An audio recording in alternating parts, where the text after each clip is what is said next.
శుభవార్త మళ్లీ తగ్గిన బంగారం ధరలు. బంగారం కొనుగోలు చేయాలని భావిస్తున్నారా?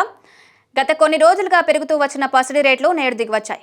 ఒక్కసారిగా తగ్గాయి. ఇది సానుకూల అంశం అని చెప్పుకోవచ్చు. హైదరాబాద్లో బంగారం ధర 3 రోజులుగా పెరుగుతూనే ఉంది.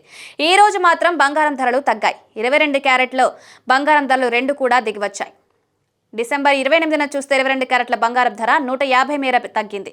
దీంతో పసిడి రేటు 71,350కి క్షీణించింది. ఇక 24 క్యారెట్ల బంగారం ధర 160 రూపాయలు తగ్గి 77,840 రూపాయలకు దిగివచ్చింది. 10 గ్రాములకు ఈ రేట్లు వర్తిస్తాయి.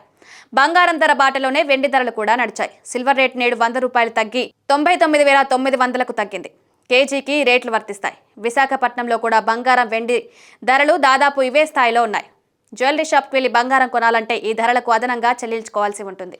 తయారీ ఛార్జీలు ఉంటాయి, జీఎస్టీ పడుతుంది. వీటిని కలుపుకుంటే బంగారం ధరలు ఇంకా పైకెళ్తాయి. ఒక జ్యువెలరీపై అధిక తయారీ ఛార్జీలు ఉండొచ్చు, ఇంకో దానిపై తక్కువ ఛార్జీలు ఉండొచ్చు.